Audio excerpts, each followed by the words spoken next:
Gold trusted gold buyers మీరు తాకట్టు పెట్టిన బంగారాన్ని విడిపించి ఈ రోజు ఉన్న మార్కెట్ ధరకు కొనబడను.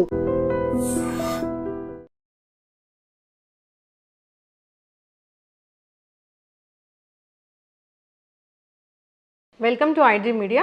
సో జనరల్గా షుగర్ టెస్ట్కి వెళ్ళినప్పుడు ఒక్కొక్కసారి బాగా ఎక్కువ చూపించడం, ఒక్కొక్కసారి తక్కువ చూపించడం ఇలా జరుగుతూ ఉంటుంది కదా.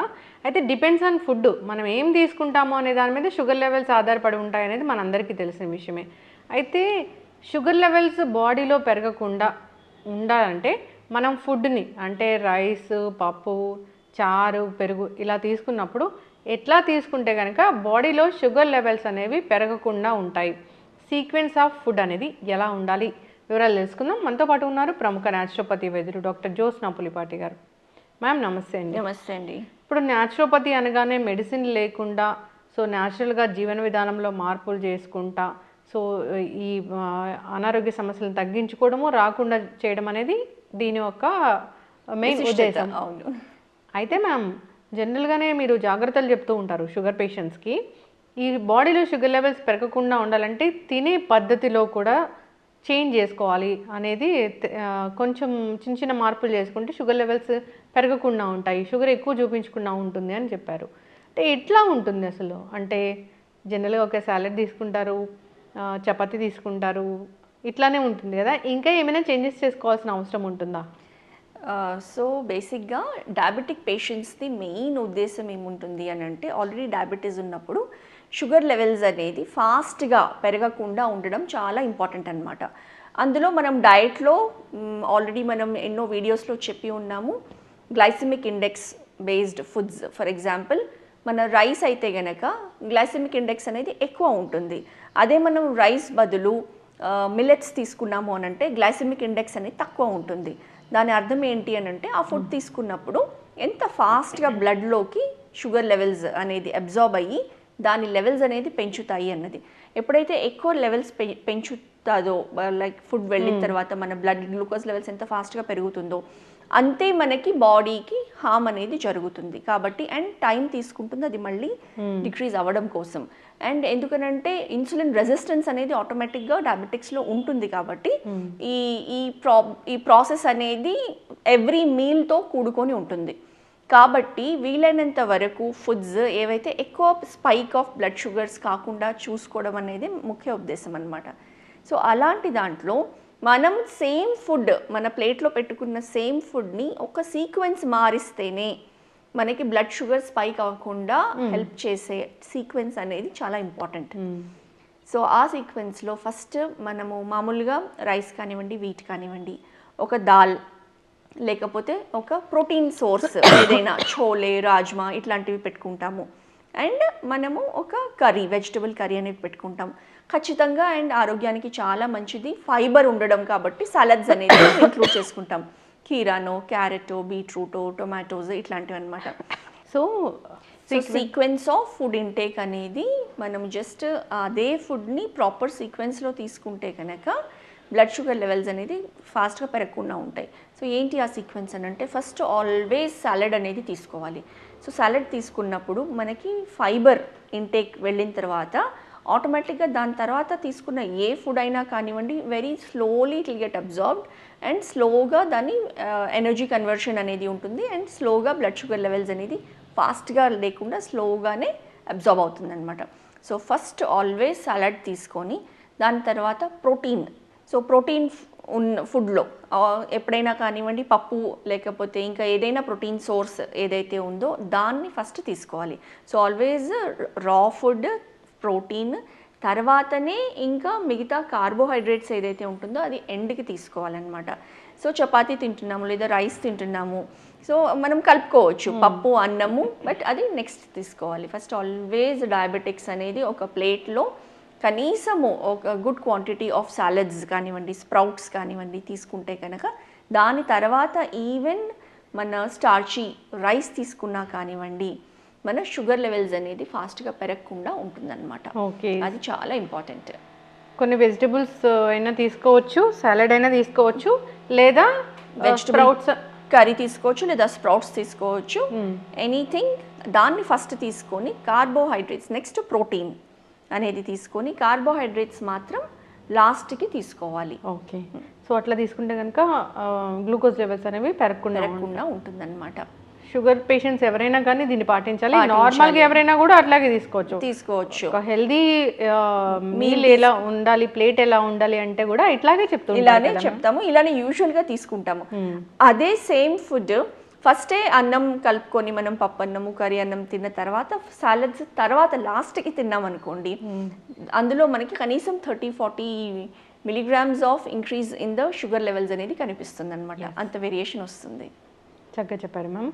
సో ఫుడ్ జాగ్రత్తలు తీసుకోవాలి, అసలు షుగర్ అనేది అవాయిడ్ చేయాలి వాళ్ళు. ఇంకా తీసుకునే ఫుడ్ ఎలా తీసుకోవాలి అంటే ఫస్ట్ కొన్ని వెజిటబుల్స్ అయినా తీసుకోవచ్చు, ఒక సాలడ్ అయినా తీసుకోవచ్చు, కొన్ని స్ప్రౌట్స్ అయినా తీసుకోవచ్చు. దాని తర్వాత ఏం తినాలన్నా తినొచ్చు.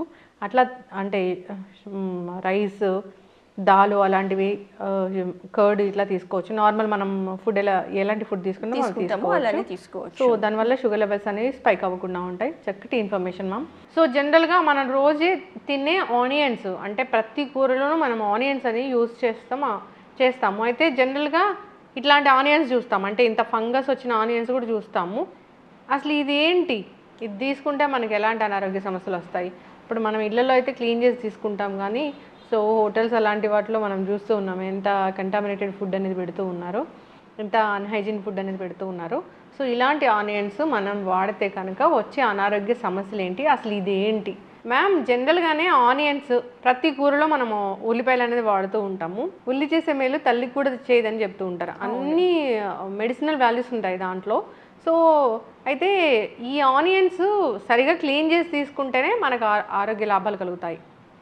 నేను చెప్పినట్లుగా దాంట్లో ఒక ఫంగస్ లాంటిది ఒక బ్లాక్ ఉంటుంది, అది మాత్రం అస్సలు వాడకూడదు అని చెప్తూ ఉన్నారు. అట్లాంటి ఆనియన్స్ వాడకూడదని.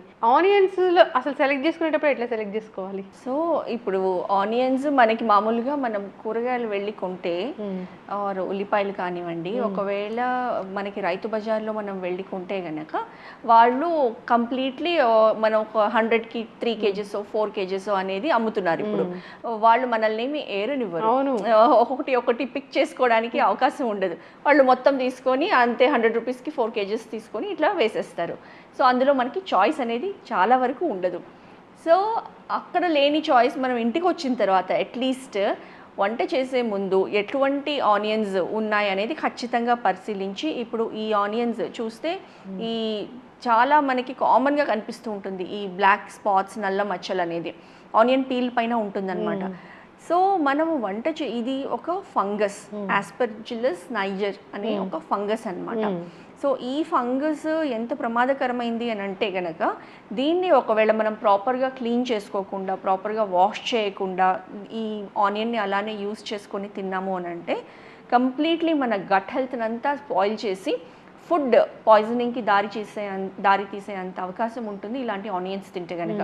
మనకి ఇమీడియట్లీ ఒకవేళ ఇలాంటిది తీసుకుంటే ఈ ఫంగస్ వాంతులు రావడము, విరోచనాలు అవ్వడము, కంప్లీట్లీ స్టమక్ అప్సెట్ అవ్వడము, డీహైడ్రేషన్ కాజ్ చేయడము అనేది దీంతో జరుగుతుంది. ఇంకా చిన్నపిల్లలు తట్టుకోలేని కండిషన్లో ఉంటే కనుక ఈవెన్ ప్రాణాలు కోల్పోయేంత కండిషన్ కూడా వెళ్తుంది. అంత సివియర్ టాక్సిన్స్ ఇందులో ఉంటుందన్నమాట. ఈ ఆనియన్స్ అనేవి అంత డేంజర్ ఇవి. సో అంటే ఇది ఒక ఫంగసే, కాకపోతే మన బాడీలోకి వెళ్ళిన తర్వాత ఆ ఫంగస్ అనేది ఇంత రియాక్షన్కి దారితీస్తుంది. కాబట్టి ఎస్పెషలీ ఇప్పుడు మనం స్వయంగా వంట చేసుకున్నాం అనుకోండి, మనం చాలా జాగ్రత్తగా కంప్లీట్లీ వాష్ చేసి ఖచ్చితంగా మనము చూసుకుంటాము. అందుకే కుకింగ్ చేసేటప్పుడు కూడా ఫోన్లు మాట్లాడుకుంటూ లేకుండా శ్రద్ధ పెట్టి మనం ఏ రకంగా వాష్ చేస్తున్నాము అన్నది ఖచ్చితంగా చూసుకొని మనం చేసుకోవాలి. అండ్ ఎవరి ఇళ్లలో అయితే కనుక కుక్స్ ఉండి వంట చేస్తూ ఉంటారో వాళ్ళు చాలా ఈజీగా ఒక్కసారి ఇలా ట్యాప్ కింద వాటర్ పెట్టేసి అలా కడిగేసి, ఇది ఎందుకు అని అంటే అంత ఈజీగా పోదు, అతుక్కొని ఉంటుంది పైన లేయర్స్కి. సో మనం చేత్తో దాన్ని ఇలా రుద్ది మాత్రమే తీయగలుగుతాము.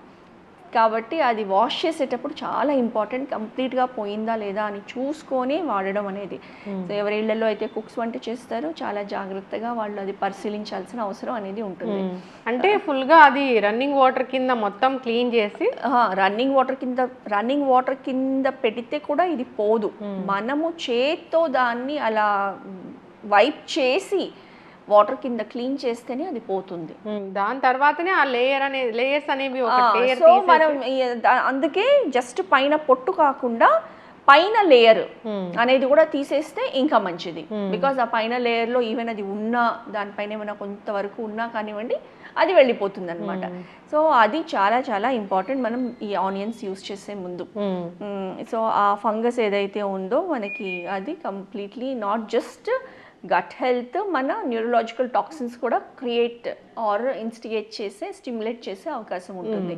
అయితే మ్యామ్ నేను మా కజిన్ హాస్టల్లో ఉంటా, ఎంత ఇంటర్మీడియట్ వెళ్ళినప్పుడు అక్కడ ఆనియన్స్ కట్ చేయడం అనేది నేను చూసాను. నాకు చాలా భయం వేసింది. అంటే ఇంత ఎక్కువ ఆనియన్స్ తెచ్చారు, ఒక పెద్ద గిన్నెలో వేశారు. అంటే అలాంటి ఆనియన్స్ కూడా ఉన్నాయి, దాంట్లోనే క్లీన్ చేస్తున్నారు, మళ్ళీ కట్ చేస్తున్నారు, మళ్ళీ దాంట్లోనే వేస్తున్నారు. అంటే వాళ్ళు ఇంకా దాన్ని ఎక్కువ ఎక్స్పోజ్ చేస్తున్నారు. అవును, అదే అసలు క్లీనింగ్ ఎంత ఇంపార్టెంట్, వెజిటబుల్ ప్రాపర్ క్లీనింగ్. ఇప్పుడు హాస్టల్స్లో ఎక్కడైతే కమర్షియల్ ప్రిపరేషన్స్ ఉన్నాయో, రెస్టారెంట్స్లో, హోటల్స్లో ఎక్కడైనా చూడండి, ఎక్కడైతే ఎక్కువ క్వాంటిటీలో ఈ ఆనియన్స్ తరగాల్సి వస్తుందో వాళ్ళు చేసింది ఎవరో తింటున్నారు. కాబట్టి వాళ్ళకి అసలు అవసరం లేదు, అన్లెస్ వెరీ గుడ్ హోటల్స్ అయితే తప్ప. అది కూడా మనం చెప్పలేము, ఎక్కడైనా కానివ్వండి మనుషులే కదండి పనిచేసేది. సో ఈ నెగ్లిజెన్స్ అనేది అయ్యే అవకాశం ఉంటుంది మీరు అన్నట్లు హాస్టల్స్లో. సో ఇట్లాంటి మనము చూసామనంటే అసలు తిండి కూడా తినబుద్ధి కాదు. అవును, కాకపోతే తినబుద్ధి కాదు. తిన్న తర్వాత మనం ఆ మధ్యకాలంలో మటన్ ఫ్రిడ్జ్లో పెట్టి తిన్నారు, చనిపోయారని విన్నాము. తర్వాత గోర్చికుడుగాయ కర్రీ తినడం వల్ల కర్ణాటకలో ఒకరు చనిపోయారంట. అంటే దానికి పురుగు మందులు కొట్టే మందు పక్కన అది పెస్టిసైడ్స్ అన్ని పెట్టి, ఆ పెస్టిసైడ్స్కి అది చాలా ఎక్కువ ఎక్స్పోజ్ అయ్యి, అంటే దాన్ని ఎంత క్లీన్ చేసినా కానీ పోలేని పరిస్థితి అది. అంతే, పెస్టిసైడ్స్ అట్లాంటివి అయితే కనుక మనం ఈ పైన ఎన్ని లేయర్స్ ఆఫ్ ఆనియన్ తీసినా కానివ్వండి పోదు, అది లోపలే ఉండిపోతుంది.